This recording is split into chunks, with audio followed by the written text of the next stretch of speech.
Live from Jakarta, Indonesia, the battle will start here in the M7 World Championship.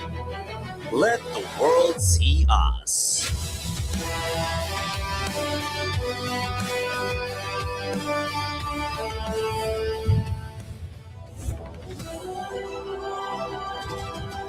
Ladies and gentlemen, I hope you are ready because this is going to be the start of the run of one of the most scariest lower bracket runs we've ever seen on the world stage. And as you guys can see, we got 5 of us here. We got the panel. But first, let me introduce the casters for today, Trex as well as Gani. Now, Trex, first of all, I'm guessing it's not on your bingo card to have Team Liquid as well as Onic ID here in the low brackets. How do you feel about that? Not just my bingo card, but I think the whole world's bingo card. Nobody expected them to be down there, but it just makes that bottom bracket even more spicy. Well, with that, Gani, we saw Alter Ego drop yesterday against Aurora Philippines. That means there's no chance for an Indo Grand Finals. How do you feel about that? It's very unfortunate. I'm very sad about the result yesterday, but, you know, I think one step at a time. We got Onic today. We'll deal with Alter Ego tomorrow.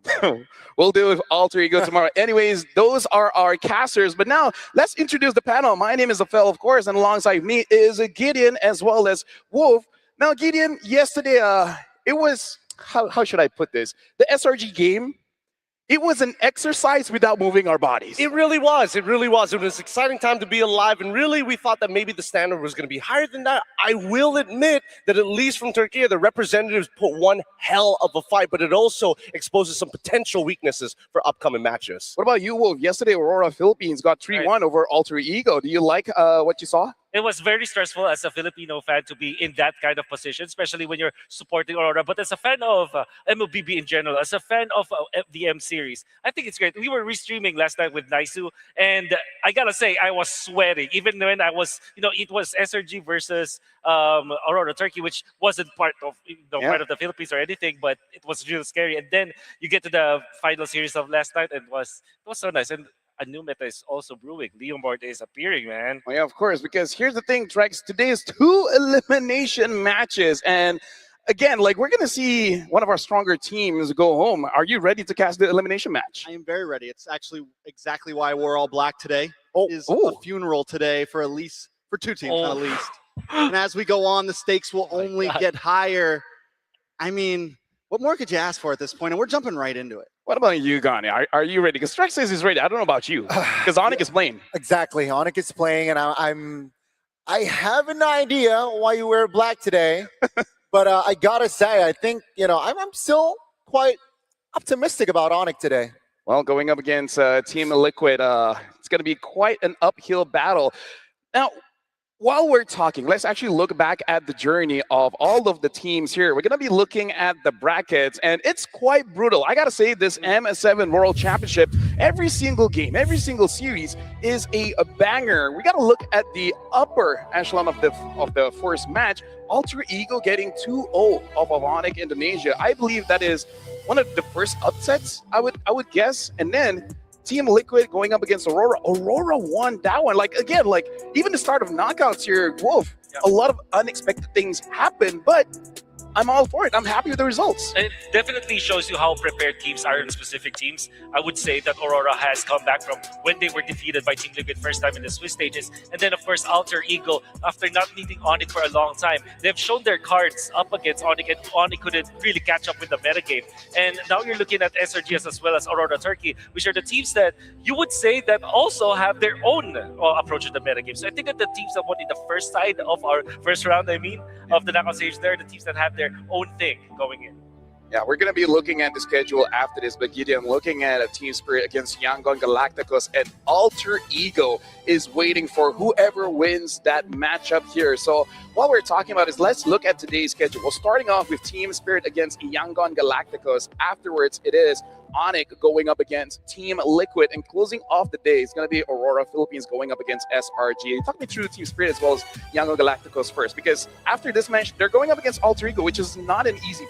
Absolutely, and I think both of these teams definitely had a different approach coming into the Swiss stage. TS definitely was looking like all right, but that was mainly because Kibamba was sick, right? And now that he's coming back into health, he's starting to look better. Yangon doing amazing during the Swiss, but now when we start to see these best of threes, really, it's really okay, we made that first impression, but it's still punishable.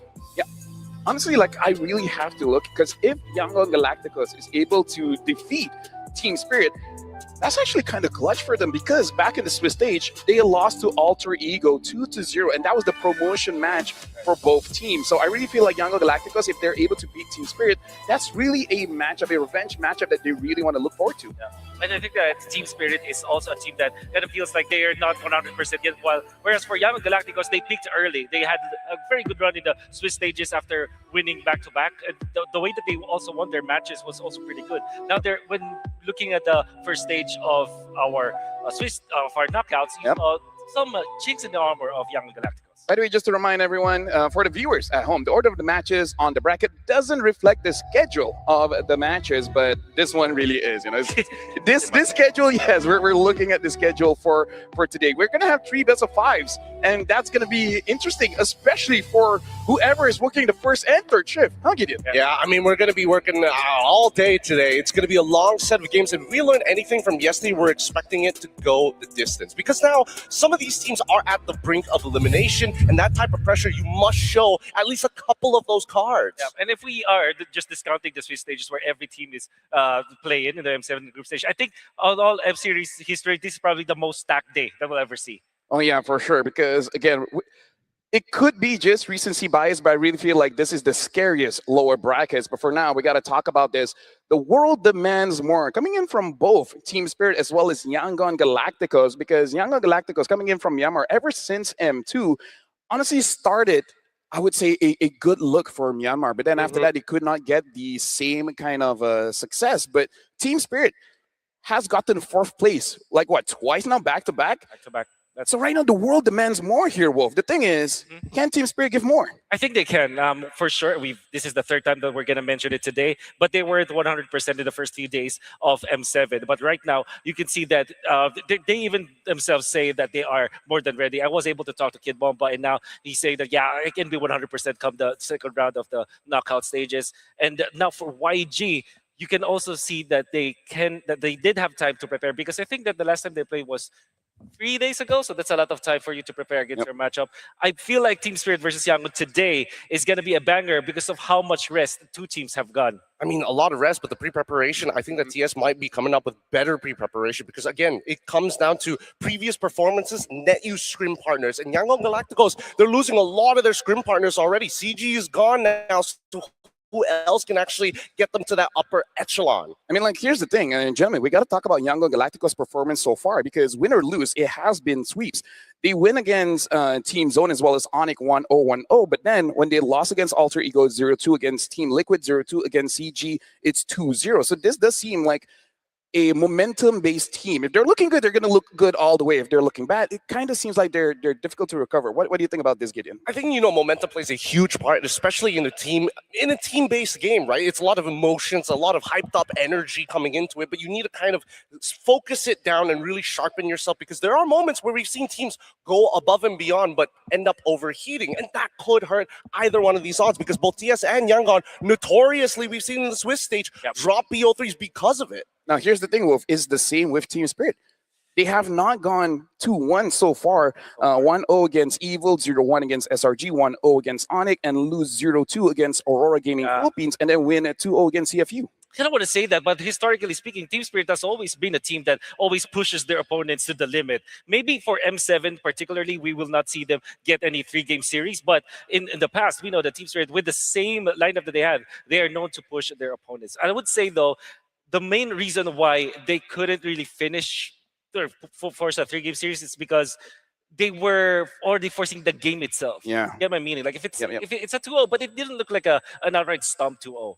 Yeah, it's especially sad when you see they clearly have an advantage, right? From the lane phase to the objective control, and then even being in the base of the opponents. But then 1 or 2 mistakes, especially the game against Aurora Gaming Philippines, right? They capitalize on that mistake, able to get Sunset Lover, able to get the Lord, and then his GGs coming in from there. So while we're talking about this, we want to look deeper into the teams coming in as they are approaching for this knockouts here in the lower bracket. I want to talk more about Team Spirit. Like we're going to be looking at their highlights a little bit more. Who do you think that really has to step up here coming in from Team Spirit? And that's going to be a difficult question because honestly, everyone has been performing quite well. Yeah, everybody's been performing real well. I say Kit Bomba only because he's back in full health, 100% peak. I feel like for Kit Bomba, it's really hero dependent, right? Hero dependent. We're going to be looking at the highlights here because we see when he's on the Uranus as well as the Esmeralda, he's good, especially in zoning. But the thing is, we want something like a Lapu, like an Alice, you know? You didn't ask me, but I think the player that has to step up for Team Spirit is Hiko. He's been inconsistent. He's been winning or losing the game for Team Spirit. And when he is popping, he gets a savage, right? When he's really strong. But when he struggles, when his positioning is so bad, it actually loses the games for Team Spirit. Yeah, we're going to be looking at the video, as I said, for quite a while here. So let's roll that one.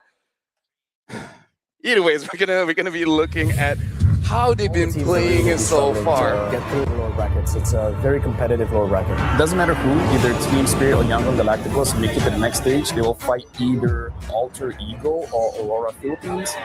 We're not scared of the lower bracket. Either way, we have to play against all teams. For me, currently, there's no option of losing. I don't care who our enemy is going to be. We will destroy them. Whatever happens, we need to fight. This is the brutal truth of esports. We need to destroy other games to actually. I think they're the ones that should be afraid of us, and we're going to come into the match and show them the real Team Spirit. Here in World Stage M7, this is the brutal M series that I experienced. You need to adjust right away. You need to adapt. If meta change, you need to think right away.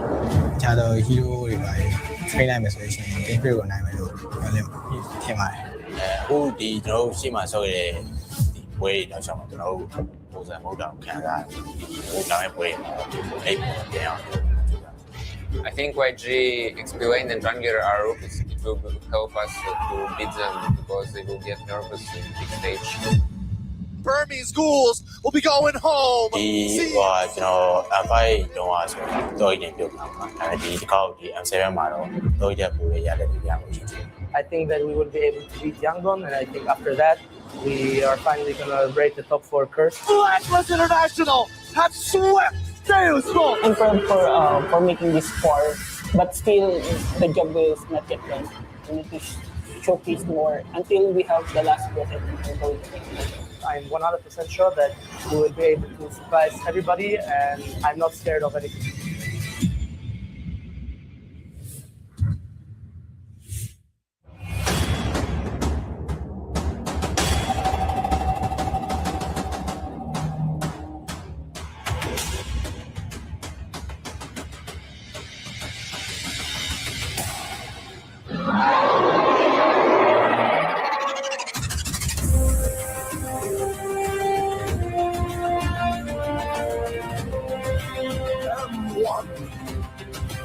M2, M3, M5, M6, and now M7! Say what? Say what? Say what? Say what? Say what? Sawo and Hiko!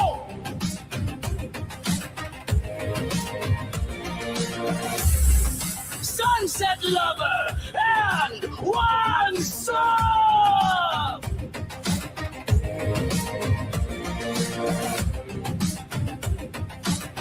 Kid Bomba! fearless dragons rise to prove they are not done just yet. The bastion of EECA, Team Spirit!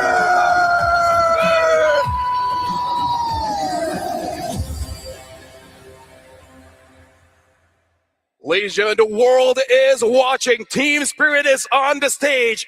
And now, your opponents.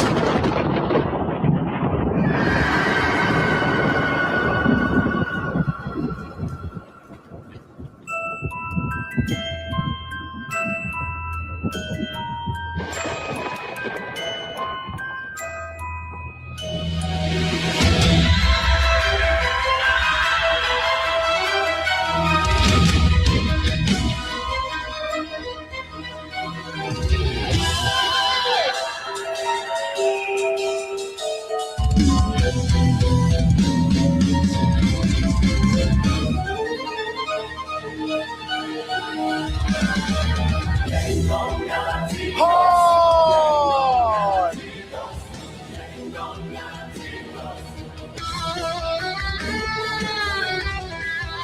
Lido!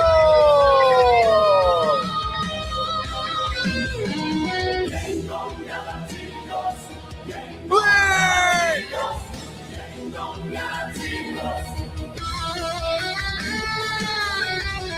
Yeah!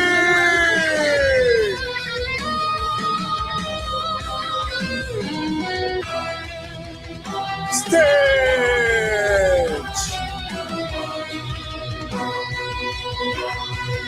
When chaos breaks out, they're ready to strike. Here they come, Yangon Galacticos! Ladies and gentlemen, both teams are on the stage. Both Team Spirit as well as Yangon Galacticos. This is going to be an elimination match for one of the teams. This will be the final time that they play here in the M7 World Stage.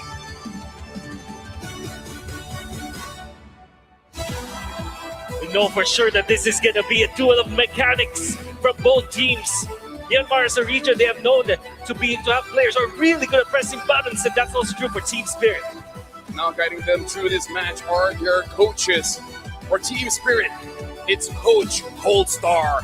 And for Yangon Galacticos, it's Coach Mars as well as M. God. With them is the head referee, Gary, ensuring the integrity and fairness of the tournament.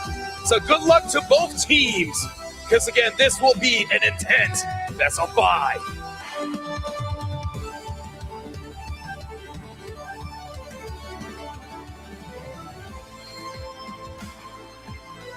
Both teams having a fist bump against each other. Gentlemen, now we got to talk about what's at stake here, because again, winning means your tournament life is still ahead. Afterwards, fighting up against Alter Ego. But for now, they're going up against each other. Team Spirit against Yangon Galacticos. So far, looking at their match history, they haven't fought in the Swiss stage. For Team Spirit, Kid Bomba, One Shot, Sunset Lover, Sao, as well as Hiko. And we saw yesterday it was all fighter in the gold lane. We got to see what a Team Spirit, they want to still give Hiko that marksman, or now they change it up and let him play the fighter. Well, I mean, that's a possibility, but he's currently second in GPM, just behind Carl Teasy, who is at number 1. If you're telling me that he has to play a fighter and lose that GPM, I don't think so. He's back on that marksman when he's got Kip Bomba taking the damage for the rest of the team. Number 1 in the damage taken per minute department. A very fair point that you raised there, Nafel, because I feel like teams who have not adapted to this kind of metagame, who cannot utilize that to psyche their opponents, they're going to struggle. Yep, right now we're going to be looking at Yangon Galacticos. They started off the Swiss stage with a lot of tricks, but now looks like they're just playing meta here. We got Ying, Han, Lina, Blink, as well as Stitch. And so far, we have not seen the Helker play even when it's open. So, Wolf, give me your opinion here. Should they try to go back to their own style or just keep doing what they've been doing? And bending over towards the meta. 100% they have to go back to their own playstyle. I think what made me so in love with Young Galacticos, the way they play, is that they play with their own skin. Even in tournaments outside of the M series, when you look at them, they're so comfortable when they're playing so aggressively. When Ying is actually doing his thing, where he's #1 in damage dealt share among almost all of the XP laners, which kind of tells me they have to really put the pedal to the metal. They have to really play according to their signature playstyle. That comes to the question, what will be their signature here? Because Team Spirit, they for sure understand the playstyles of Young Gun Galacticos, because so far, when it comes to the bans, one of the most bans against them is the Boxia as well as the Hellcurt.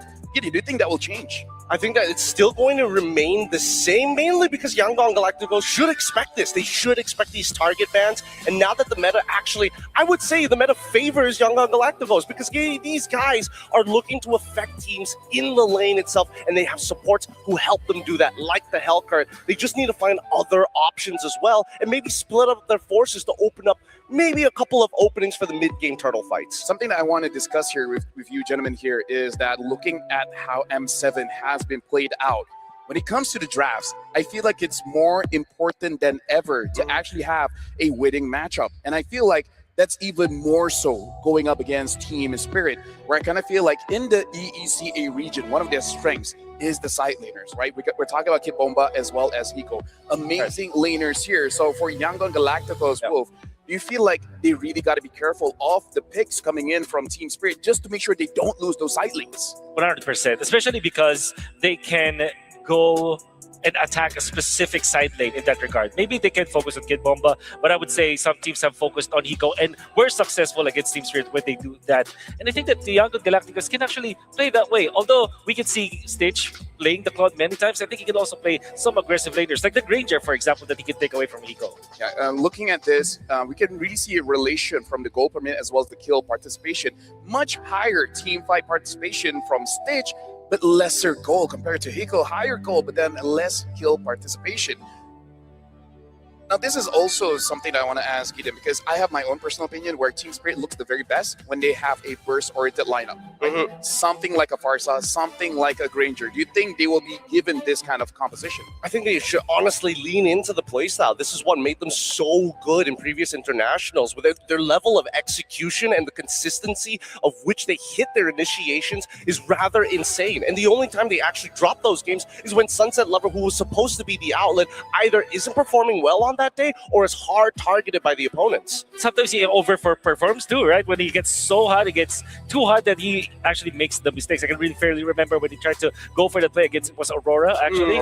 But I would say that he is so reliable when it comes to the carrying his team. When it comes to damage sources, when he plays the Pharsa, for example, he is so dependable. I think that even when we say that the side laners are key for Young Galacticos, they also have to look at that mid lane. Maybe, mess up with the gameplay of Sunset Lover. Something to look forward to is One Shot as well. His papping has been amazing. When he uses a fast assassin like a Lancelot or a Nolan, he has been quite successful of taking farms away, especially when we look back at yesterday, SRG going up against Aurora Turkey. That's kind of what Aurora Turkey did, right? Just go inside the jungle and make sure that Sakai's did not get any farms. So I kind of feel like that's something that Team Spirit could lean onto, especially if Yangon goes for those utility junglers, right? Just path away from the jungler and then just take all the camps. I completely agree, because one of the biggest issues we've seen previously, especially when One Shot was first incepted with Team Spirit, was the question, he's not a very dependable jungler, right? He's not as independent as the names like Kyrie, like Demon Kite, especially. When his farm gets taken away, he's looking across the map. These players know exactly where to go. One Shot, I think he's evolved so much. Now he's an independent, reliable jungler. He's somebody who's pushing his own limits, not only to take away enemy farm, but still securing neutral objectives. I like what you said. Maybe it's also the reason why Sunset Lover, as well as Hiko, is able to play and farm more, because there's already someone who makes the space for them. Whereas now, when I look at Young Galacticos, it's really a team effort.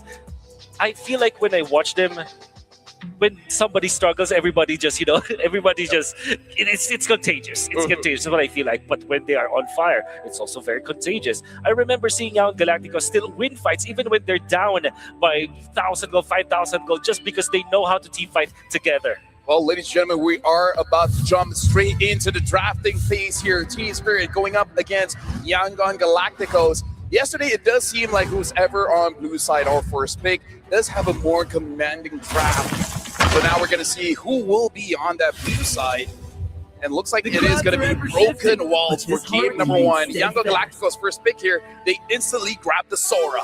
Wow. Sora already getting picked up super early on. Even the Claude. Now the Claude is already kind of out of the picture. YSS alongside with the Cho. It looks like Yangon has a very specific idea of how they want to play this particular draft. And on the opposite side, at least for Team Spirit, probably not 100% sure where they're leaning from the side of Yangon, but at least they get access to Brock, right? They do have access to Brock. They also have access to Eve. You can also combo that together. That will be a really good pickup for them, especially because there's no Claude to threaten that up. However, we've seen yesterday that the Leo board has been the priority for teams. So my guess here is Eve Grok, or they put Leo more along that mix.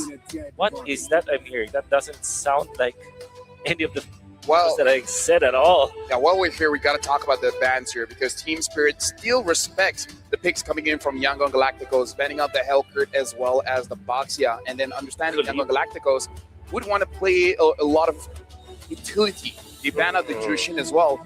So here in the knockout stage, in tennis indoor Sanayan, looks like Leomord is much higher in priority now. Team Spirit instantly picks up the Kalia as well as the Leomord, which makes it so that they have a lot of priority, especially in the jungle. But more importantly, if they do go for a assassin, that Kalia is going to be a problem. Yeah, I like this a lot because the Leomord is one of the few junglers who's down to kind of just man fight assassins, right? Especially if you got Barbiel ready to go. The extra stats kind of put you out of the kill range for a majority of them until we start reaching mid to late game. But now, as Wolf has mentioned, the Kalia, a great way to kind of open things up. But now we look on the opposite side, Yangon respond. Hilda straight away on top of the Farsa.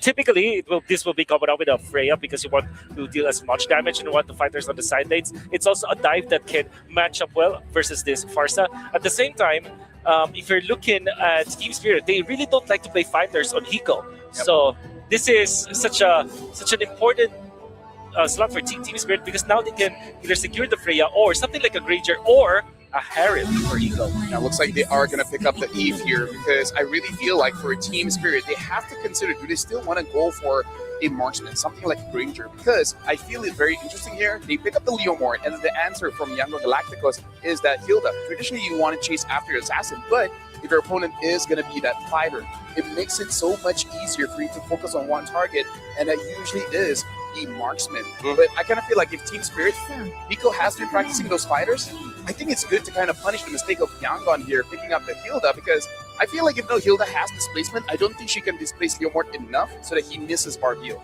Well, he definitely doesn't miss Barbiel, but pre-level 4, I mean, Hilda's going to be quite up in this Leomord's face just in general, right? Which means that Kalia probably has to kind of top up that Leomord and kind of power up just to get him to level 4 as quick as possible, which leaves Sunset Lover either on his own against Lina, and that could open up many different possibilities if the side lanes start to crumble. Like, as you mentioned, of Freya, what are you going to do against her? She beats you up in lane, clears the wave, walks into your jungle with the rest of the mid trio, you've basically lost your buff.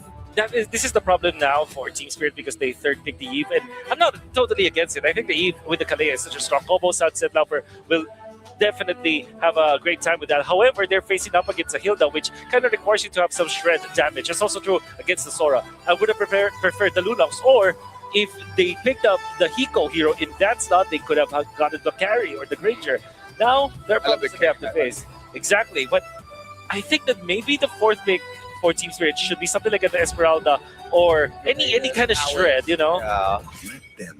I'm thinking very similar to it, right? Because now that Yuzong, this gives us a very clear direction of we don't want you to really win the lane. Sure, you can get Lapu Lapu if you want, but at the end of it, we want to just make sure that either A, we are countering one target hero, which in this case is probably going to be Farsa, or B, I'm going to be a team player and actually have that shred with Uranus and try to get you with the Ionic Edge and let Sunset Lover do his thing. Very quickly here, Wolf, do you like the bans, the second bans coming in from Team Spirit as well as Yangon, since you're banning out the Fanny Yuzong, and Yangon banning out the carry? Oh, for sure. The Fanny could be played by Yangon because at any given moment, so that's actually scary to have. And the Yuzong, but you can see CC was the priority ban here for Young Galacticos instead of the Esmeralda, which kind of opens that up for Team Spirit. It is a hero that Kid Momo can actually play in this scenario up against the Hilda and the Sora. But I do like the Shredders, right? Getting banned out. So now you're kind of just hoping for the Eve. And if somehow Young Guns Galacticos has an answer for the Eve, Team Spirit might have some trouble.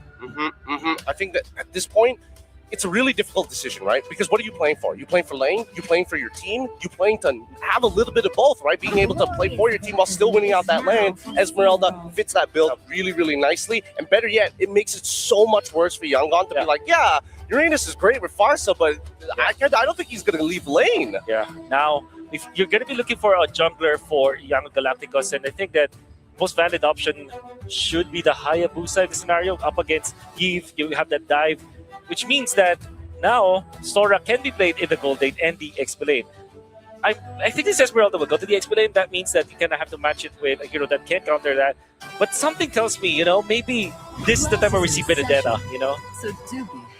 Oh, Alice instead. All right. Alice. No, Fine. I like the No shot fun? for the Vendetta because they only use it once. And the Harley. Oh, This is of going to course. be an M7 Of course. special. How do you feel about the Harley pick here, Gideon? This one's interesting because we were talking about this earlier before the show, right? Like how Harley, as soon as he hits level 4, because of that deadly magic, he's kind of able to kind of gank the lanes whenever he feels like it and really ruin the laning phases for some of these side laners. Yeah. I think it's okay, mainly because, hey, who's his main target here? He's looking right at that Eve. Yeah. This forces Sunset Lover to play very closely to Sawo just in case he makes the jump, because if he's not in the right position at the right time, he instantly dies, and finally, at the end, the counter pick.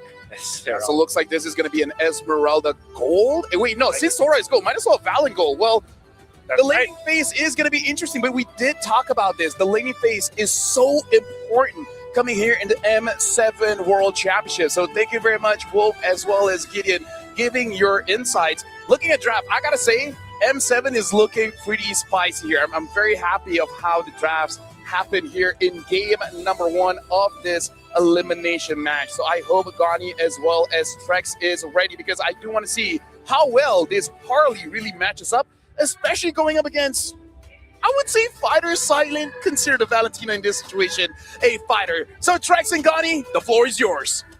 Thank you, LaFell, 5 seconds Gideon, till the and enemy reaches Wolf. the battlefield. It's day Smash 3 of the them. knockout stage. We're jumping in the land of dawn. This is Trex, and joined with me today is Gani.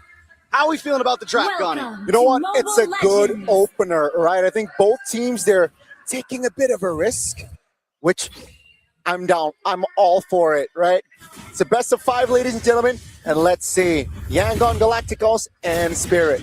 Yeah, talking about the mid, it has been such a huge prio. And yesterday, the Hilda, in the past, it would always be only against an assassin. But at this point, I just feel like it does so good against so many heroes, just pressuring, being able to control this river, and paired up with something like the Farsa, you get these quick rotations, you get the ability to put pressure down, and I think it can be a huge advantage to Yangon in the beginning of this match. Yeah, and you can see here, right? Stitch opted for that temporal rain. It has been quite popular here for Sora players. But yeah, I mean, let's see here. What will Stitch do in this match? Will he be able to be that sort of backbone to open things up for Yangon Galacticos? Yeah, overall, pacing is going to be huge. When we looked at the index, it did say Team Spirit had an insane early to mid game. I got to say, though, I feel like with all the fighters coming in, with all the weird offlaners, that index has felt very skewed lately. It's very hard for it to actually understand. I think it's like, what is even going on right now? We got fighters in the gold lane, mages in the gold lane. You have so much happening in the current drafts of M7 that it's just unpredictable overall. But Team Spirit already showing some aggression, and it seems like they're moving around very much as a unit. Seems like they want to retaliate though, but nothing too crazy just yet here for the first 2 minutes. And yeah, I like the variety, right? If we're talking about EXP Gold, and you can see now mid laners even, or mages shift towards the side laners. Oh, Sunset Lover. That's going to be first blood for Han. So that Harley pickup, again, just proved so value.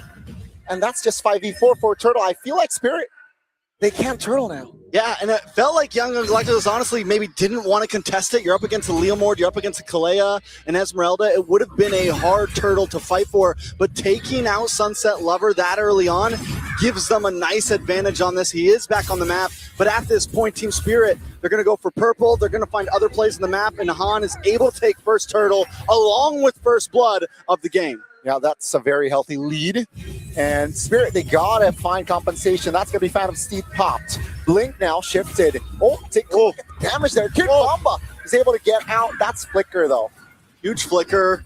A lot of skills used on Yangon, but we're already seeing the possibilities. And this is what I mean by the Hilda, right? Even against the Leomord, even against another hero, Blink's not stressing. The Hilda at this point, it's almost like it's just unbalanced in a sense. This hero bullies just about anyone, from roamers to fighter jungles, to anyone that you put in its face. It can put pressure down. Falling Star Moon does come on top of Blink though. Well, Blink flickers out. That will be all. Spirit, they're trying to find an approach. Oh, take a look at Ying. He has no flicker. Phantom Steed popped again. That's going to be info. Oh, in the mid lane, Sao will be bursted down there by Han again. 2 kills on the board for Han. Han is honestly a much more aggressive Harley than what we saw from TNZ previously. You know, we only saw the Harley from Aurora Turkey. A little bit of action on the Kid Bomba, shouldn't be anything major. But he kind of played it a little bit differently. Not as much pressure on the mid, not as much early game pressure, but we're seeing Han use this deadly magic immediately, already getting 2 kills, the only 2 kills on the board, and not only 2 kills, but 2 kills to the mid, which we've been talking about is so important in the first 6 minutes of the game. Definitely ruined the flow of Spirit there with the death like Sunset Lover and Sao earlier on. Item check. Glowing one already in for Lina. And I mean, and Sunset Lover with that first death already behind about almost 500 gold at this time. The only one keeping up is Hiko in the gold lane. But him not being on a big marksman, is it going to make the big difference? I'm still, the gold lane Valentina, it's good. We haven't seen Hiko on it too much. I don't think, have we seen Hiko on it at all? No, we haven't seen Hiko on it yet. How is he going to perform on this? Can he still be a carry for the team on a hero like this? Seems like they will return towards the turtle side though. Uh-oh, that's going to be the immunity coming in. One shot finds the turtle, but that's in the back. That's going to be 1v3. Take a look at Lina with the wings by Wings. Will not be able to escape. 3 kills on the board, and suddenly Spirit, they're back in it. And Team Spirit find a great way to do this. Kid Bomba goes into the back line, completely disrupts them, able to jump on top of the Feathered Airstrike. And while that's happening, the rest of the team is getting caught up on the top side of the turtle pit. So Team Spirit maybe finds the answer, split them up a little bit, find different targets. And this is what Kid Bomba does so well. We saw it in the Swiss stage. He's able to constantly find the angles, constantly find the flanks, and disrupt the formation of the enemy team. So that's what we're looking for in the answers of these fights from Team Spirit. Yeah, again, a great execution there by Spirit. Keep in mind, first 3 minutes, they were looking like they were a bit shaky. And now they're in gold-wise. It's shifted towards their side. Let's see here. We're about to enter the mid-game, and you can see the players' goal now. It's very much even. Taking a look at it, I mean, yeah, overall, everyone's sitting around the same right now. Young Gun Galacticos, Ying went a little bit too deep in the last fight, but wait a second, Kid Bomba shouldn't be phased by the deadly magic at this point, should be okay. But Ying, we sometimes see with the Atlas, they go a little bit too deep. Blink, though, gonna get pushed back. Uh-oh, they're going all in towards a roamer. And there you go, Blink, weeping with the flicker, will not be able to escape. But that's a lot of ult, though, just for the roamer. Let's see, YG, will they be able to step up? Stitch taking some damage. Hiko trying to jump on him. He can be the carry. Well played by Stitch. Young Gun Galacticos starting to fall behind here a bit. Uh-oh, Sao now looking for the clear. YG will not apply more pressure. They will look for the next neutral objective will come up in a few seconds. Spirit still 2K gold lead. From laning phase to now, but wait a second, Ying looking for a play. Oh, let's see, Ying. Oh, that's going to be Sao though. Just looking for the zone. Kid Bomba stuck, isolated in the front. Will be gunned down. Now it's going to be 5v4. Sao will be eliminated. It's a 3-4-5. That means it's a free turtle. A nice turtle for Young Gun Galacticos. Team Spirit, I feel like both teams keep paying the price we're trying to punch a little bit too hard here. One moment it's Young Gun Galacticos overcommitting. Now Team Spirit overcommitting. After each team gets about 1,000 gold lead, they think they can just push the go button, but you gotta be careful. Blink again now trying to escape with the feather airstrike. Seems like Blink will be out of the picture. It's a 5v4. Oh, Lina, wings by wings. Oh, great timing on the Purify. 2 ults there spared, but that's still just Spirit trying to find more control in the map. Yeah, but here's the thing. Blink, it's okay for Blink to die. A Hilda can lose a couple lives. At least they are able to capitalize on a tower in the bot lane. But Team Spirit sees that instantly. They send one shot up to the top, and they make the trade go into their favor once again. So the back and forth has been clean. Taking a look at the items, both the XP laners. On to almost second item for Ying, but Kid Bomba already on to Oracle. Are going to start feeling tankier, and he's only taken 1 death. Should be okay at this point, and that's going to get scarier and scarier because there's really no big shred damage. Luckily, they do have enough crowd control. But the way we've seen Kid Bomba play on this Esmeralda before, I think that could end up being the major issue for Young Gun Galacticos going into these Lord fights down the line. Definitely got to look for that angles, right? Kid Bomba definitely can utilize this Esmeralda from the flanks. And let's see here. The tempo gone down. 35 seconds on the clock for that first Lord of the game. And it does seem like both teams are trying to take it slow. Both teams are waiting for that spell to be up. Ying is up, so all 10 spells are up. Expect a big 5v5 here in the first Lord of the game. This is a match for me that positioning is going to be key coming up on these Lord fights. Vision, information, to whereas for Young Gun Galacticos, you got to know where Kid Bomba is. You need to know where Sawo is. On the side of Team Spirit, they need to try to know where Han is. Blink's always going to be in their face. Lina, can you make sure those feathered airstrikes count? Timing, I mean, it is crucial. There's so many important mechanics when it comes down to mainly these Lord fights, especially with the fact that gold is at a standstill. Nobody has a huge advantage currently.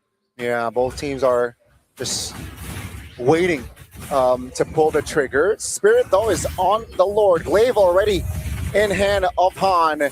That's going to be 50% HP of the Lord's HP. Gone. Oh, one shot finds the Lord. Sunset Lover in the back. Real world manipulation, but Blink tries to cancel it out. Ying trying to find distraction. Here comes Stitch. Sawo goes down, but Ying is stuck isolated, forced to use the flicker. Hiko jumps in. Finds the angle to take Lina down. It's going to be 2 for 1, but Ying now with no spell in hand. Can he survive? Now Sunset Lover jumping back in, trying to provide the damage. Blink running away, but one shot's damage is just too huge. And one by one, they will fall here. But Ying is too tanky. One shot jumps in. The dive is not enough. The retribution, though, comes in. But that is just Ying able to get out. They got to deal with the Lord, though.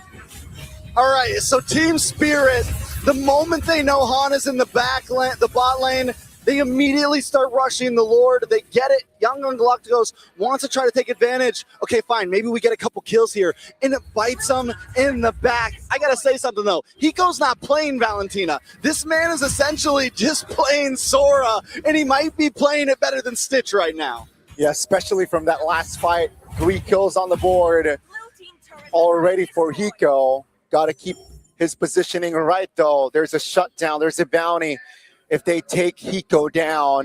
But that Lord only touched the top side of the base. Young Gun Galacticos, don't count them out just yet.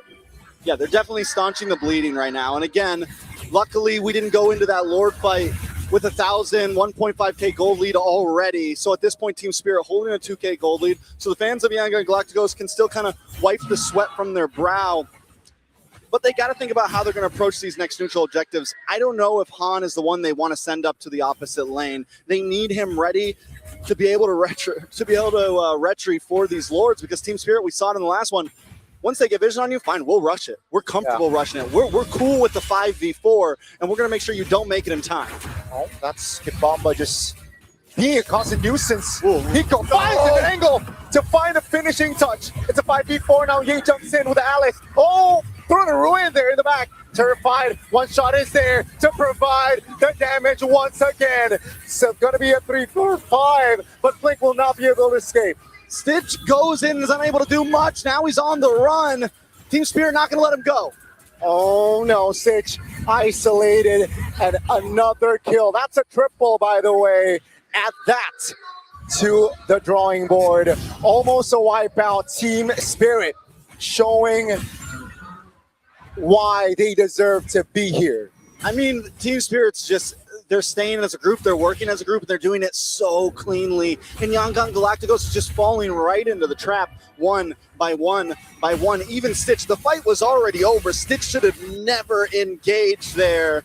And at that, he engages with the shifting clouds way before he even gets to the fight at that point and completely wastes the skill. By the time he gets in the middle of three of them, there's nothing he can really do.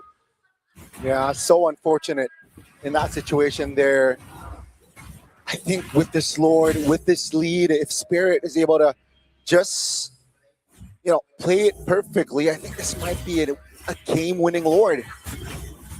All right, so Team Spirit, 5K gold lead, freezing lanes, waiting for Lord to come on the next push. Yangon Galacticos, they got to play it safe. They do at least have the Feathered Airstrike. They have some answers for shredding things down, but the way they approach these team fights has to be huge. Let's take a look at this. Watch for Stitch here. He comes in so late to this fight. I mean, at this point, I feel like the fight's already over. Blink's going to die. Stitch uses the shift and just gets caught. I mean, walks right into it. And the thing about the gold lane Sora is you need to find the angles as well, like Kid Bomba's been doing. You need to not, you got to kind of catch them off guard a little bit, right? Yeah. The funny thing is it was a 4v5, but they were the ones engaging. So that's going to be Blink again, isolated, trying to distract, trying to buy time for his team. But let's see, will it be worth it? Here's another thing, Blink. It's okay to do the whole suicide of Hilda thing in the first 4 or 5 minutes of the game. When you're this deep, you cannot get caught up alone like that. Another airstrike spent. Kid Bomba is in the area of Yangon Galacticos. They took down the turret top side with the Lord charging. And Spirit, they want to siege bottom side, seems like. All right, Team Spirit. A big miss threw in. Oh, Spirit is able to hold on. They were able to get the clear, Yangon Galacticos. So, again, great defense there. But still, Spirit, they know that they can play the patient game. They're ahead 7,000 gold. In a minute, the next Lord will come up, and they can just play, They don't have to rush it. Exactly. They don't have to rush it at with all. their tempo. Yeah, I mean, with the 7,000 gold lead and the composition that they have, it's comfortable. You have an Esmeralda. You have a Hiko who can turn into Sora. You have the Eve. I mean, you have the full package. And Yangon Galacticos, reality or not, they are behind. And especially in terms of their front liners, Ying is the only one who can actually take any damage right now. Hilda just got third item in. Luckily, Ying finally does get dominance in, so a little bit tankier. But outside of that, Han's not outputting the damage. And if Han can't get to Sunset Lover, can't get to Hiko, who's 4-0-5, let me have you at that. I mean, how do you even catch Hiko at this point? You have the dashes, you have the Terrified. There's no way that Han can fully connect. It feels like they're running out of answers at this point. Yeah, again, with the lack of crowd control from the side of Yangon Galacticos, it's going to be very tough to lock Hiko down. Here comes the Lord. And Yangon, they're attempting, but will they find the angle? Let's see. In my mind, I'm wondering, is this a do or die? Is this the Lord that Yangon needs to completely commit to? They probably could defend it, but if they lose too much here, it's rough. Uh-oh, that's going to be the engage. One shot jumps in. Ying in the back, Blink. Tsunami slam in the back. Oh, shifting closes out. RWM pops in the back. That's going to be Blink's run to provide the damage. Han, though, will be taken down. It's going to be a 2-for-0. And Spirit, they march on as Stitch is going to be the next one on the chopping block. Pops the Purify. Lina and Blink, can they defend? It's definitely going to be tough. It's 20 to 30 second death counters on the side of Yangon Galacticos, and there's already cannon minions on the base. With the Lord top here, again, the Hilda is trying to delay. Blink up in the top side as well. Yeah, exactly. Trying to delay, just trying to delay. and seems like he will fall. And Spirit, with this Lord still rather healthy, they look to secure game one. Yeah, Han just comes out, but it's not going to be fast enough. Oh, done and dusted. Team Spirit in this first best of 5. They take game one. Game one cleanly. Going to Team Spirit. Yangon Galacticos, they started off great there. It was a good few minutes, but quickly Team Spirit took control. They were comfortable losing in the laning phase for the first 3 or 4 minutes. And then once Team Spirit took control, Yangon just started making these small mistakes and more mistakes, and it built and it built. And in my mind, I don't think that last Lord was the hill to die on. I think they probably could have defended against one more push and tried to extend that game a bit farther, but they took the risk, and the risk did not pay off. The risk did not pay off, and let's see here, the reset, the adjustment from Yangon Galacticos. Again, panels, it's still a best of 5, but it feels like it's going to be a long day for us. But I like what Team Spirit has shown us in game one. They show discipline, they showed simplicity. Yeah, I mean, in that last fight, it was pretty much the cherry of the whole match there, going in one by one, making bad fights. I'm wondering if the panel agrees with us. LaFell, Gideon, Wolf, how we feeling about that first game? First of all, thank you very much, Trex, as well as Gani. And yes, honestly, we do agree with you. I jot down quite a few things that I hope you gentlemen can help me out here, because there's a few things that I do want to bring through. Well, number one is the Sora. What do you call it? The emblem setup. The use of the Harley as well as Ying honestly made one mistake that really turned things around and gave the opportunity for Team Spirit to come back in. So I'm going to talk about that mistake first, where in the first instance of the turtle, we can definitely see the idea was Han get a kill, right? Han get a kill, and then you go over to the turtle. But on the second turtle, Ying made a mistake where he tried to zone everyone away, but he's far away from his team, dies, did not give an opportunity for Han to get any kind of kill, either to Sao or Sunset Lover, and it's kind of downhill from there. Like, what do you guys think happened in that second turtle fight that just went downhill for Yangon Galacticos? I think let's lay down the structure for it, right? Because when Yangon Galacticos are looking to actually approach TS, a lot of it just comes down to who are our main targets. We're all, from minute one, we saw that they were looking to get Sunset Lover. They were also trying to slow down One Shot. And eventually, I think that TS made the right choice of, hey, let's just switch our attention here. This Hilda's really annoying. We have a bunch of ults, and they aren't putting themselves in positions, except for Hilda, to be in our faces. Let's punish the Hilda first. And now to add to what LaFell have said before you mentioned those stuff, I think it actually represents the formation battle that happened in that game. I believe that Team Spirit was able to win over Yangon Galacticos just plainly because of their stellar positioning. The formation that they did in the mid lane, where you saw that it was Kid Bomba manning the front lines, and then you also have that Eve box that separates the damage dealers of Team Spirit from the damage dealers of Yangon Galacticos. Yangon Galacticos had to run a mile and get bombarded by the Eve ultimate as well as the damage from One Shot before they are able to catch the Eve. The formation battle is won by Team Spirit, and that was quickly represented by the second turtle, that you mentioned when Ying was overshooting for his team. Yeah, because I do want to talk about the rotation as well, because Harley, when you're going up against a lineup that does not have a marksman, does make it quite difficult, but we will talk about that just a little bit later. For now, we're going to be talking about the MVP coming in from Team Spirit. We're going to check out who is the MVP by our official gaming phone, Realme, and it is going to be a One Shot. Though I got to say, I kind of feel like his KDA has been started a little bit. There were some kills that he kind of got for free, Gideon. Oh, yeah, for sure. And especially on the Leo mode, it's just so easy to get the freebies when it's like, oh, you don't have a flicker, you have no way to run away, and you're below 50% HP. Tell me more. The coolest passive name ever, probably.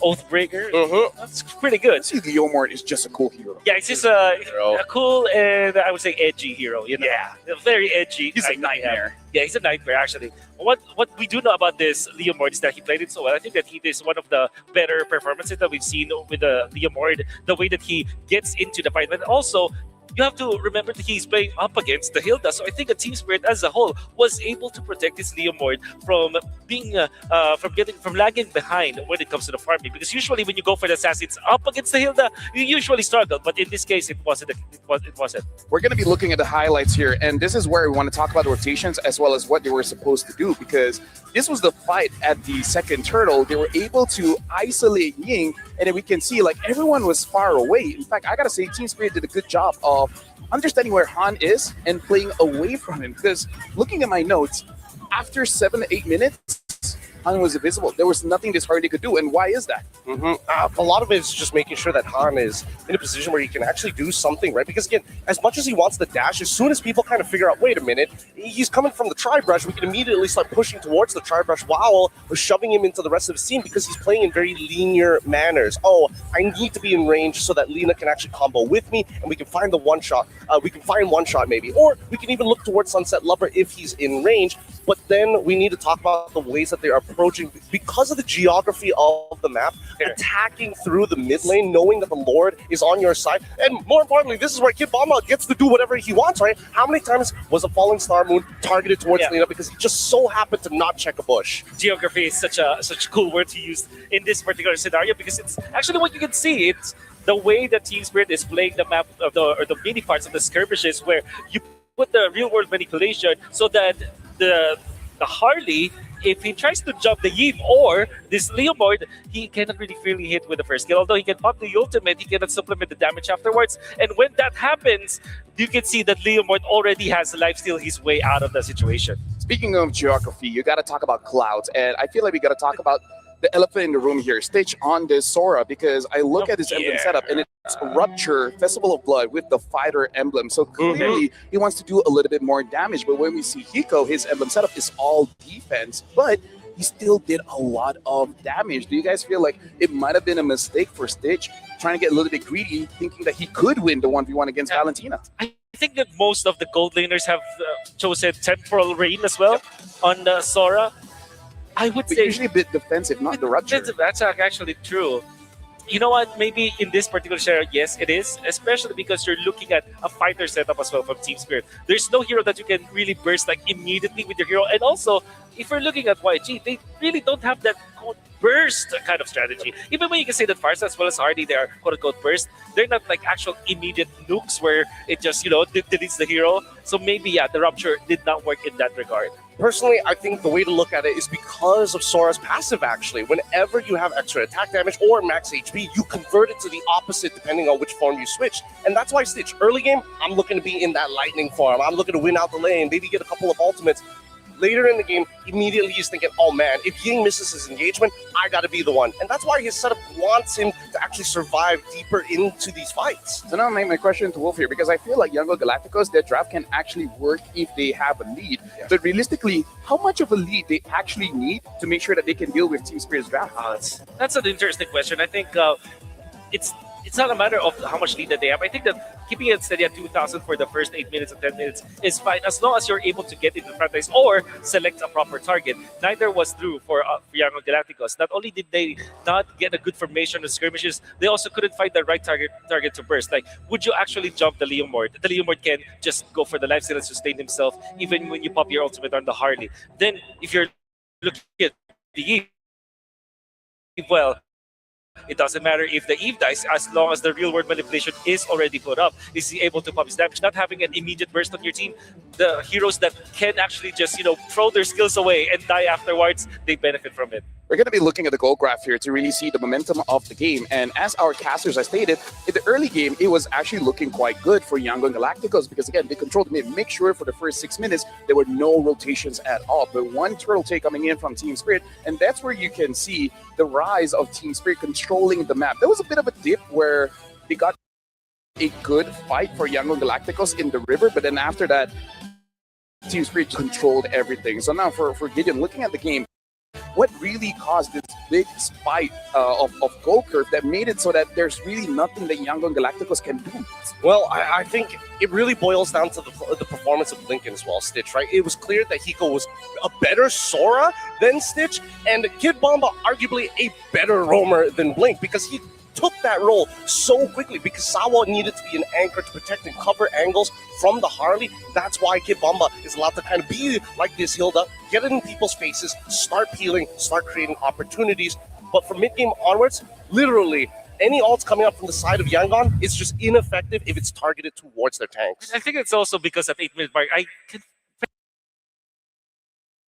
barely remember that there was Radiant Armor that was picked up on the opposite side, Team Spirit. And if you're looking at the composition that you see from Young Galacticus, 4 of them deal magic damage in, it's DPS, DOT actually, not even like burst magic damage, just why the Radiant Armor might have been one of the reasons why that spike was there for Team Spirit. I gotta say, despite One Shot being the MVP, I kind of feel like we really have to give a big shout out towards both Hiko as well as Sunset Lover. Sunset Lover was positioned in a way that he really was not caught at all by the Harley. And then Hiko, again, like you said, just better. Like I'm you, but better. And that's really the whole story of Valentina going up against Sora. Sora is an amazing hero. In fact, if you're an amazing hero, there's a good chance that Valentina is better. Speaking of better, make sure you guys check out the AI insights from the Realme 15 Pro. Here's the thing, it has win rate predictions, can analyze gold items and everything in real time. It is like having a strategy coach in your pocket. That's the AI gaming coach for you, but it doesn't stop there. When the fight breaks out, and you want to make sure that your combos are perfect. It has the consecutive skill feature. Make sure that you can preset a combo in just one tap.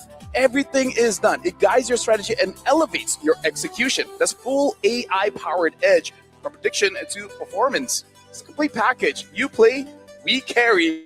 Is the Realme 15 Pro, the M7 official gaming phone that's being used by all of our players. Who's that? Don't worry about it. Don't worry about it. Right? Don't worry. Like, wait, there's someone there. Oh, we're Handsome young men. Hey, I like that. 2 very handsome young men. Young men. Emphasize on the young. Especially. We're not losing our hairlines or anything. Hey, that's some old people stuff. Here's the thing. You can feel younger if you do get the M7 pass, because I got to say that is the biggest value for money, because the M7 pass went live all the way from the 1st of January all the way to the end, and it's packed with a lot of features. You can get the Granger Thunder Ascendant Epic skin, the Cosmic Finality skin, Prime skin, and the M7 figurine. Look at this. This looks amazing. At this point, we might actually take it away. And plus, you can get the Gata Kacha Solar Spark skin for free, the fan favorite M5 Yuzong skin, and the Revamp M Championship skin. Also making a limited time return, so make sure you guys don't miss out on all the wonderful rewards. Again, best value for money, man. Make sure you guys grab the pass.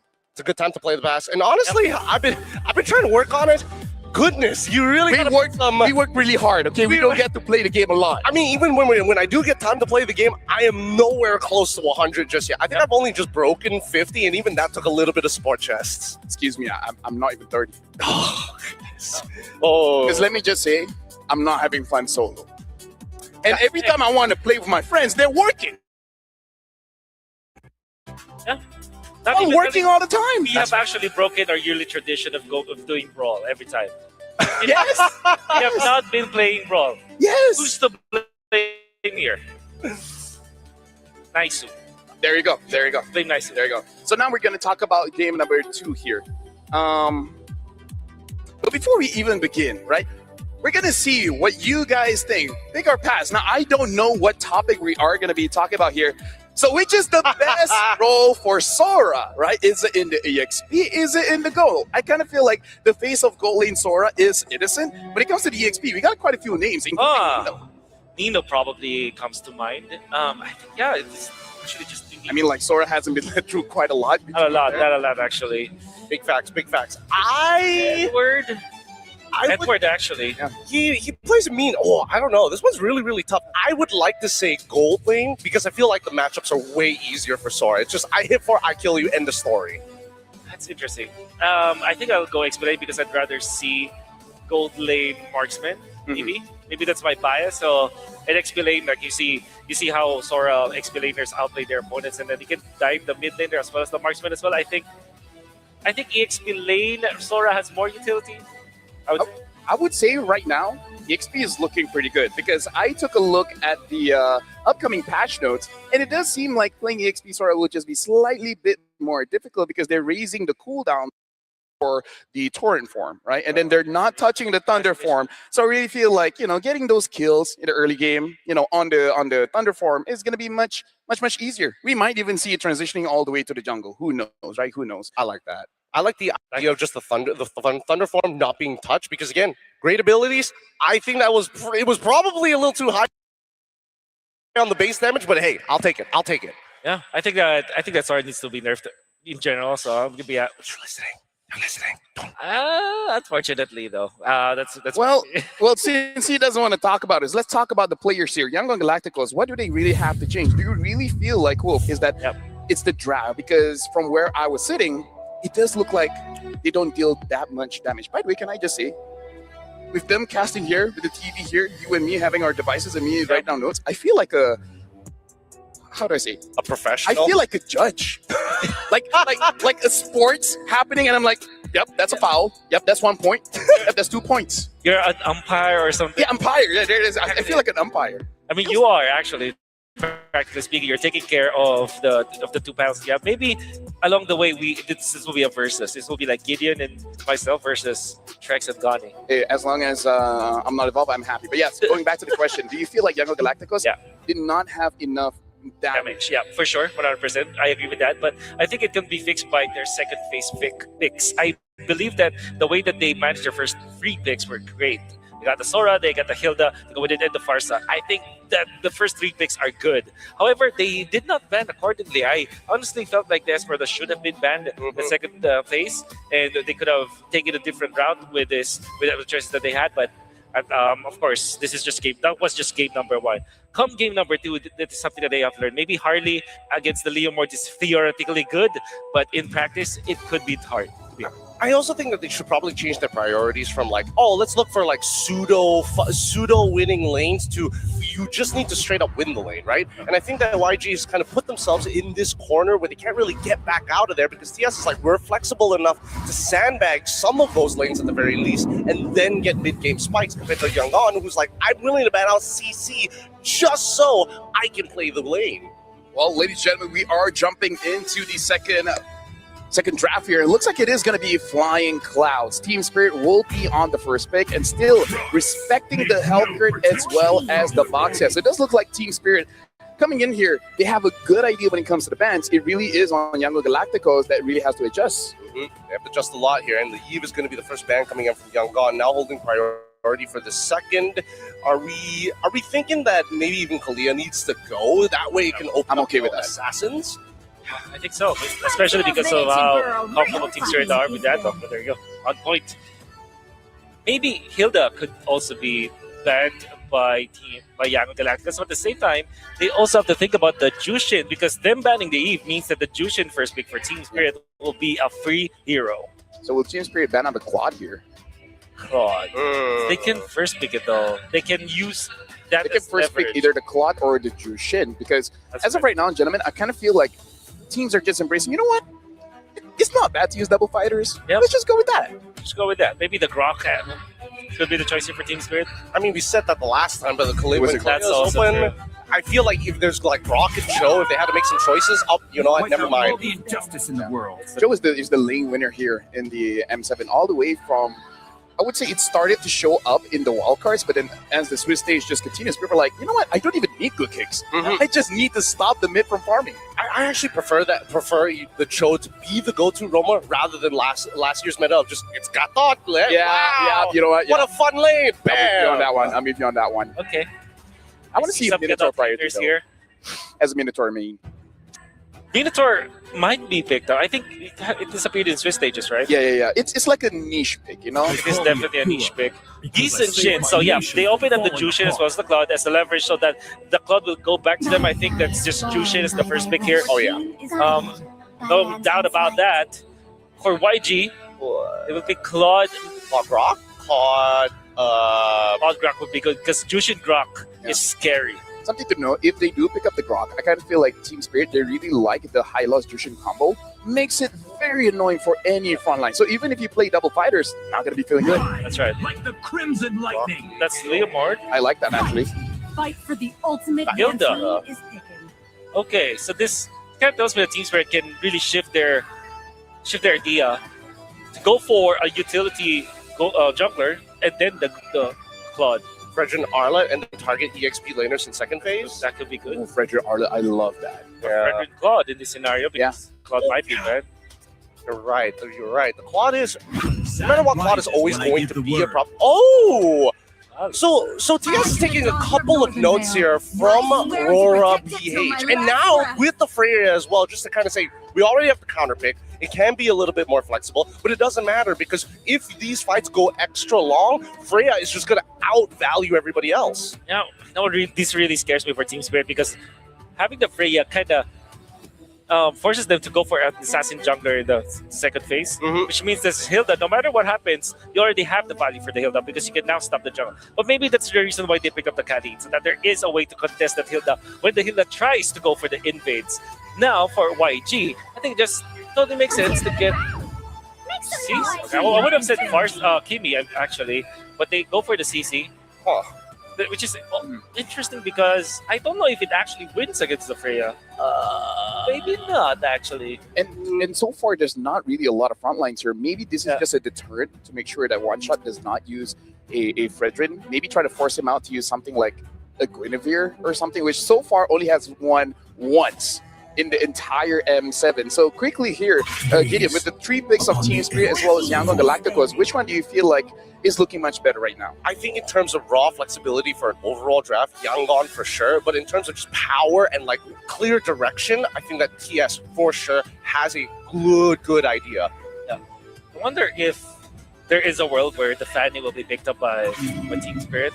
It's a possibility. I was thinking about that as well. But considering that like TS already has ways to kind of not only deal with the Hilda, but play off of that mid priority with this Khalid. Because since Hilda already shows up, right? Khalid on top of that Jushin, no matter who's going to be the mid laner, unless they like mid lane Raptor or some nonsense like that with Concussive Blast, then you will always have mid priority.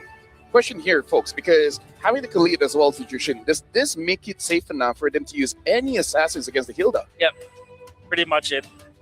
I mean, it doesn't mean that there's no absolute way for the Hilda to actually invade or contest the jungle. It will be a little bit harder, but yeah, you can go for a Fanny, like we said. Even a Hayabusa at a certain point.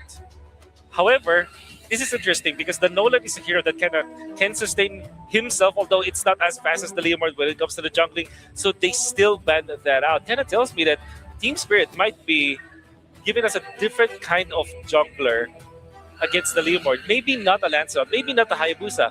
Actually, it might even be a Joy in this scenario. If there is no legitimate lockdown from Young Galacticos in their 4th pick, they're gonna think about taking up the Joy eventually. I feel like Yangon is also trying to set up a Farsa here, right? Up the line, Farsa Baron, good read. Yeah.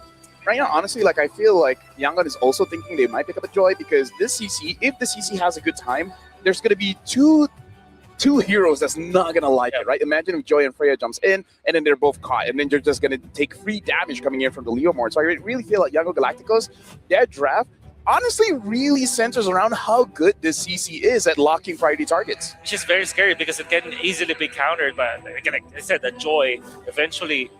And then maybe pick up something like a Glue. Although the Glue or an Esmeralda, I mean, against the Hilda.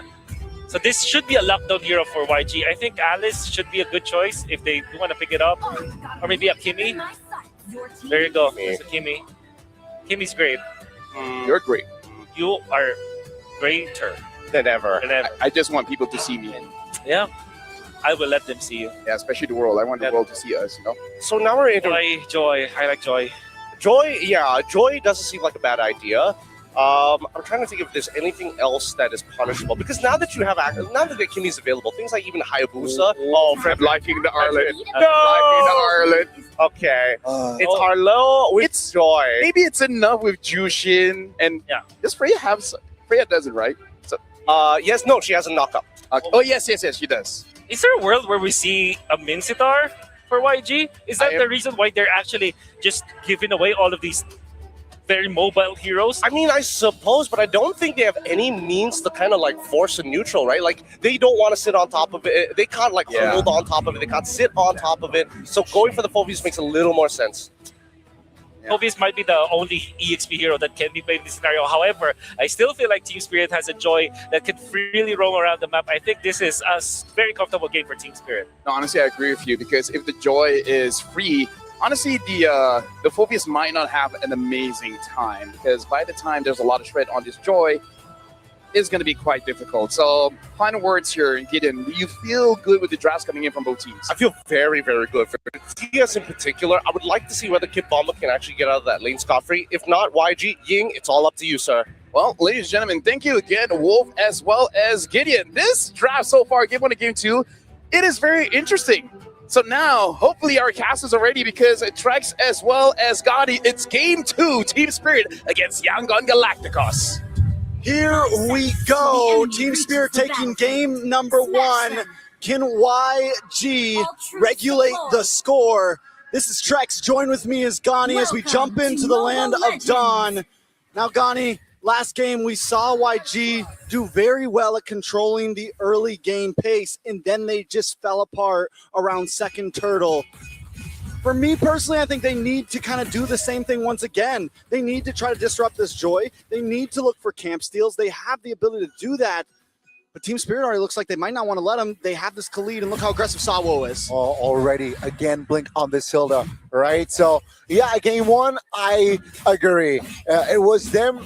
Let's see if they are able to just maintain that level of intensity, proactiveness. But keep in mind, all right, Spirit's mid-game is not too shabby as well. You know, mid-game power spike. So they got to keep in mind. It feels like Blink, again, is just poked. It's just both roamers poking at each other, and also both mid laners here trying to poke, at least Sunset Lovers, dealing a healthy damage. Han is there as well, trying to provide damage. But you can see here, from the talents here, it's that Freya, Master Assassin, right? So again, the 1v1s here, especially laning phase, Yaksich, you gotta back up.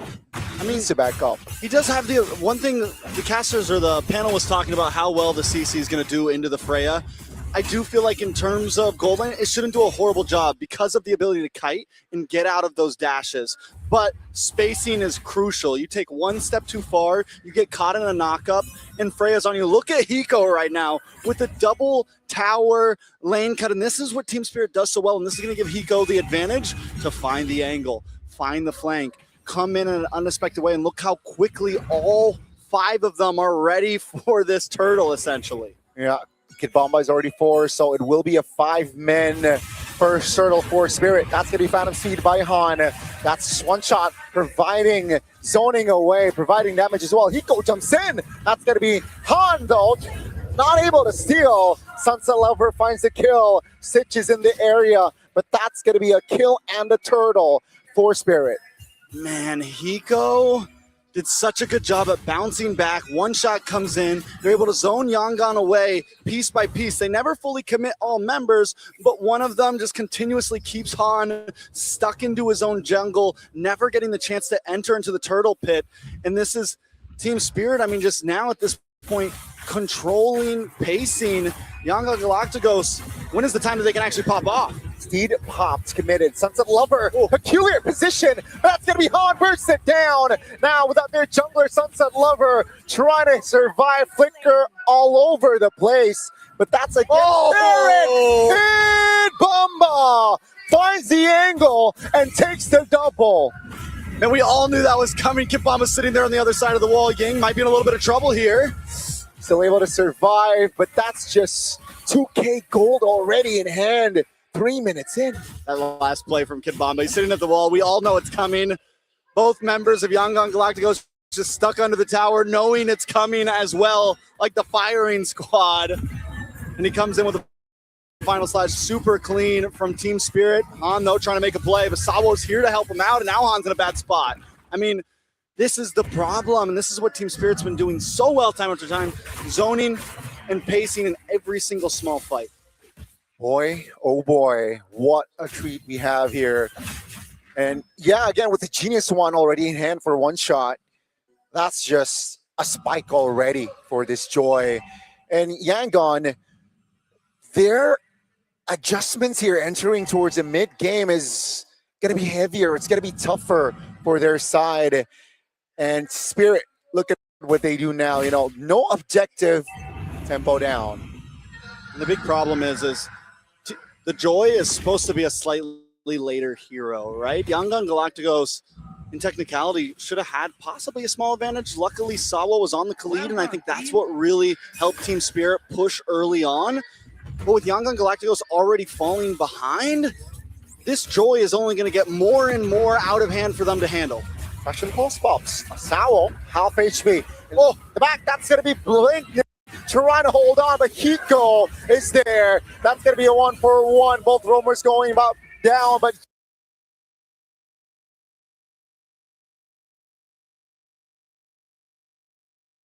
King is there. Ibamba in a sticky situation. Han just looking for the kill, but he's unable to do it. Hiko finds a triple again with this Freya, and that's going to be Spirit again, just doubling their lead here. Gold-wise, kill-wise, and take a look at the farm. They're in the jungles of Yangon Galacticos. They're eyeing for the turret, but Stitch is still able to defend it for now. You know, the camera's not always on him, but I am watching him. Kid Bomba has done such an amazing job from game 1 to game 2 in that last turtle fight. He was the one making sure that Yangon Galacticos stay split up. And once the turtle was taken, once One Shot and Hiko were ready to engage more, they join up with him and clean up the rest. The curve from Blink. Oh, displacement. Uh-oh. The knock-up. Kid Bomba Sunset Lover is there, and that was a bait from Sawo. This is the same, I mean, we're basically watching the same fight happen every single time from game 1 to now. Yangon Galacticos think they're going to make a play happen, and then Team Spirit just spits in their face. I mean, it's rough at this point. Sunset Lover with the displacement, I mean, that was perfect, but once again, the damage wasn't there, and Yangon Galacticos has to know when to hit the brakes and when they can fight, and right now, obviously, they can't fight.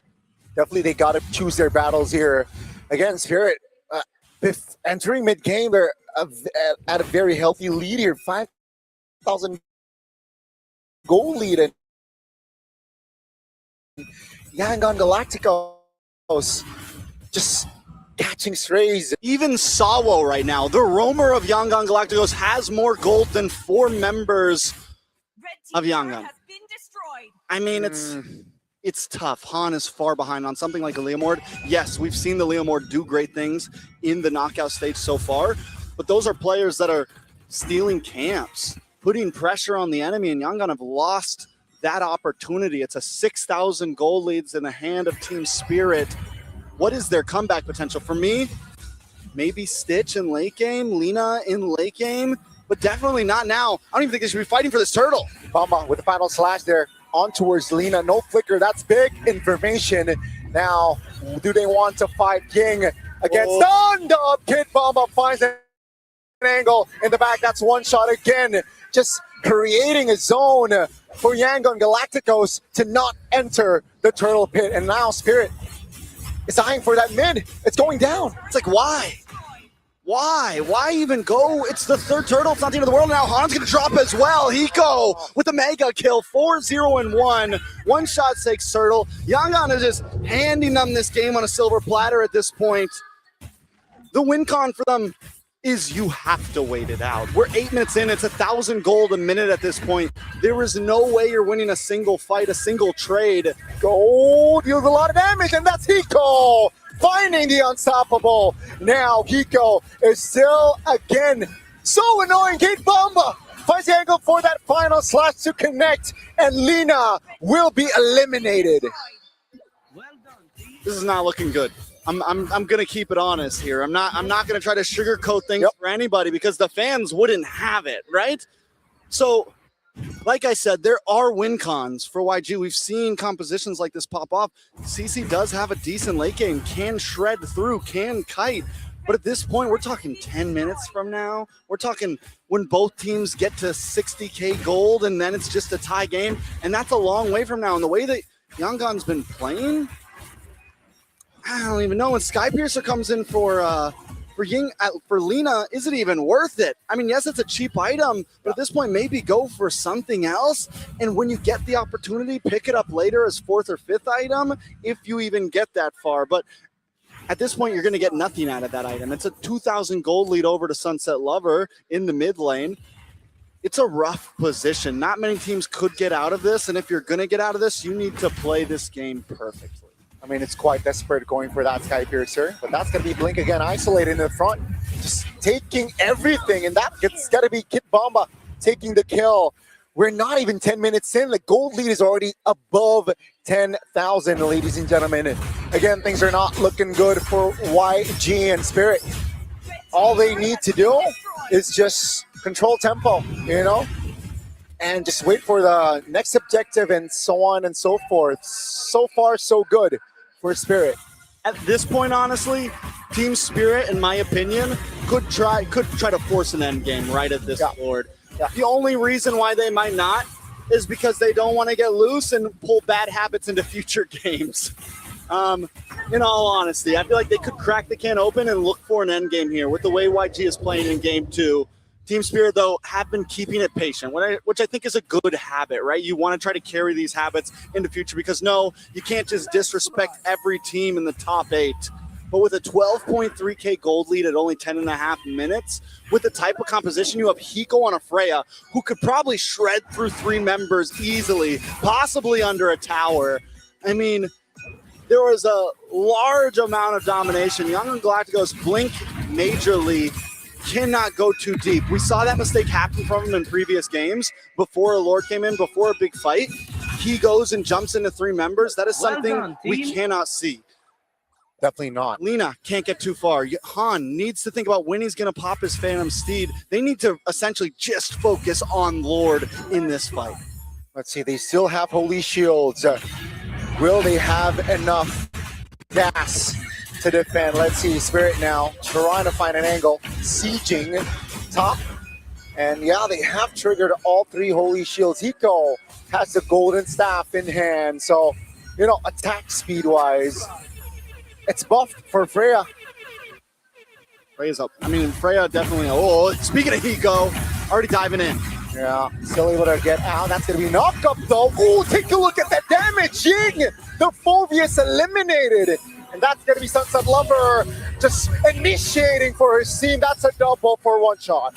Team Spirit's fishing right now. Send out the fishing line. Sunset Lover catching 1 by 1, hooking them back. And Team Spirit just jumps the nets on him, pulls them in. And Blink, once again, where are you? Uh-oh. Too deep. That's what I say. Hiko gonna shred through this. There is 0 escape. Why even flicker right at that point? That's just a waste of spell. And again, Spirit 14,000 gold lead. That's a godlike for Kid Bomba. That's turret number 2 taken down. Base turret number 3 taken down. Ladies and gentlemen, we are looking at the back. Lina taken down. That's going to be Stitch and Yang trying to defend, but it is all too powerful. Ladies and gentlemen, Team Spirit finds match point. In a dominating fashion, Team Spirit take the dub. 16, almost 17,000 gold lead by the end of that match. It might be the largest gold lead we have seen all of M7 so far. Could be honestly in the books for most gold lead M-Series has ever seen in that short of time.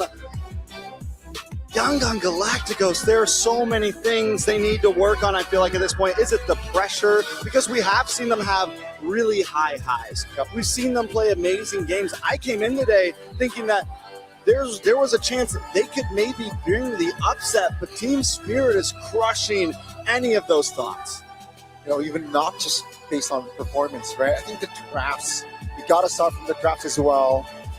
But yeah, I mean, in this game, it was just a one-sided game from the early game. They were able to translate towards the mid, and I don't feel like it's a late game 12 minutes in.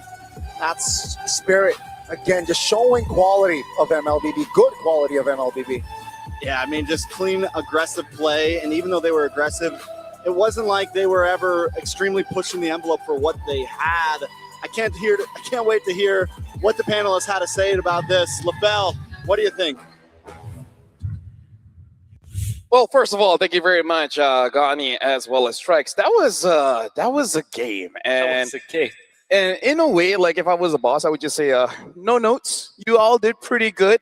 And here's the thing. This is why we love Kid Bomba on a more proactive kind of picks.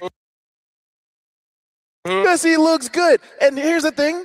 I really like Hiko on a fighter now. Yeah. Like, stop using all this marksman. He's kind of sick. Fight. He's really kind of sick of it, but I think we can all agree that we just watched domestic abuse and we were like, okay with it first to a certain degree, because the way that we saw Yangon play was not acceptable, right? Blink, especially, I think Stitch he worked on that laning phase a lot better, got a really good freeze underneath his turret like pre 3 minutes, which was already really good for him because that kind of settled out his laning phase. But everybody else, oh my goodness, Volvius, how could you be laning like that? Getting into the middle of the fight and then dying like that? Constantly, time and time again. Why would you let Jushin knowingly when you want to play in that particular style? I mean, like, to be fair, if I was a Phobius and I'm going up against a Jushin, I'll tell my team, it's like, start praying to God. What do you want me to do? What do you want me to do? If my flicker was 20 seconds, fine, you can blame me. Yep. But it's 2 minutes. We're going to be looking at the MVP here, Wolf, but let me just say at this point for Team Spirit, this is why you don't want to go up against a Team Spirit that has suffered quite a few losses. Because at that point, you're just going to be collateral damage. Yeah, I think that the reason why I'm okay with the demolition that Team Spirit was able to do is because I was prepared for it. We called it in the draft. I think that Joy was a perfect pick. The Cali that was picked up earlier in the draft by the side of Team Spirit actually allowed for this lineup to just destroy Young Galacticos, but most importantly, Kid Bomba. Come on, 7-0-9, playing the Arla, the last pick. You would think that this is no longer a pick when there's no Fredrin, that this Arla should be a combo with something else, maybe an Akai, for example. But Kid Bomba make it look good even when it is alone. Even when this is an a la carte Arla, Kid Bomba still managed to give us good plays. I will never forget what he did in the top lane. I mean, Trex said that you can see it coming from a mile away, but he made it look so good. Yeah, but just to let Trex know, here it's kilometer. Just you know, a kilometer there's away. differences, you know. Please, the SI unit is there for a reason. It's there for a reason. It's adjust accordingly, Mr. Trex. Yeah, I think that at the very least, it's great to see that Kim Bomba, he still got it in him, right? But everybody else was playing a solid game. I think the drafting, I don't know whether it's just the players on top of Goldstar, but they're doing a really good job at reading into what YG want to do. And I think that YG, their draft is way too honest, but first things first, if we want to solve any problem, let's stop picking up this Hilda within the first phase. I think they might have to readjust that and lean more into Khalid because it gives them more flexibility while still saying, you know what, mid lane can do something else. I will definitely agree with you, but at the same time, I don't want them to just gamble on these trades because we thought that the Eve plus the Call would be a good trade, but they didn't get. They took the Leomord, which kind of makes sense, but then to go with the Hilda with it, usually you use the Hilda against assassins or maybe fighters like Kisenshin as well as Leomord, but when there's a Jushin on the other end, it's so difficult to actually be a Hilda. You know, here's the thing. I know YG is so sad with the Cho ban. Because look at how different it is if the Jushin has to go up against a Cho. So honestly, a good foresight coming in from Team Spirit, understanding there's a high chance they're going to get the Jushin. So once they take the Cho away, they're like, yeah, what's up? Any pick you pick is not going to look good in front of us. CC just really didn't achieve much in this game. CC used to be, I mean, it will be used up against fighters or maybe tanky heroes. Maybe not Freya, actually. We had so much doubts with that. But unfortunately, we saw in the game that the CC did not have any kind of contribution in this game. And I'm not saying that it's because of Stitch and the way that he plays it. It's just that, theoretically speaking, this hero, third picked by Young Galacticos, does not achieve anything. If they have picked a hero, maybe a Ranger actually, or a carry, might have did something better compared to something like a CC.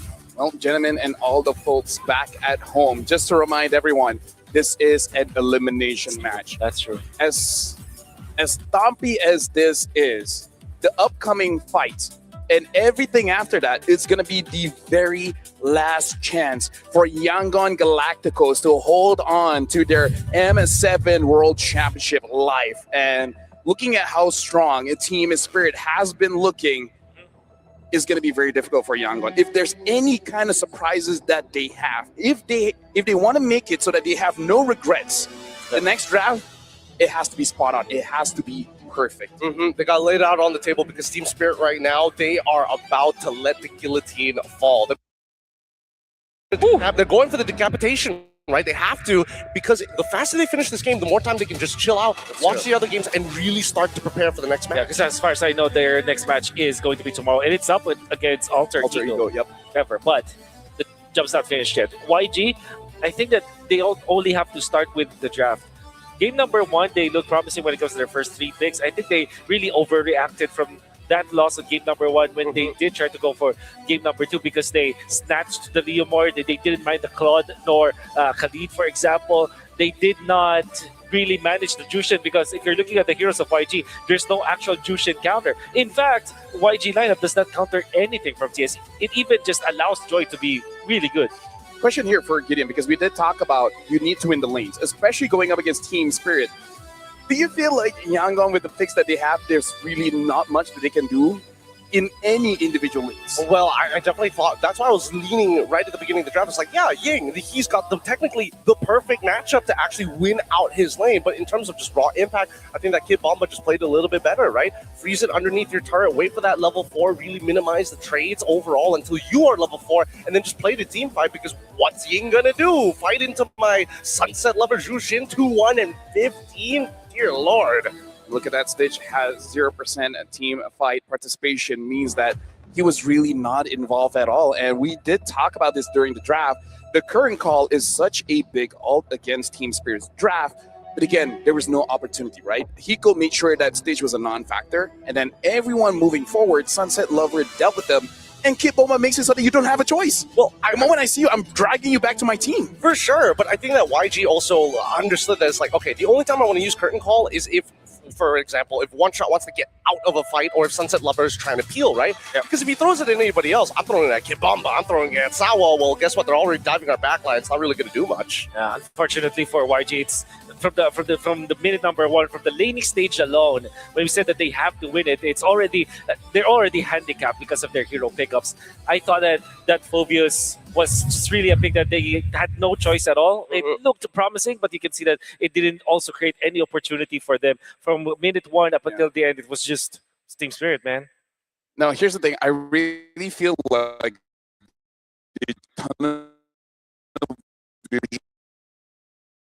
just because thinking like what match is Arlet, but then you forgot about the Jushin, right? Because I feel like if you put Jushin into the consideration, you're like, yeah, this is not a game where Phobius can really do anything. At that point, I'd rather pick up something like an Alice, something that can deal with the Arlet, but not punish so far against the Jushin. Now, with that being said, this has been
Goes.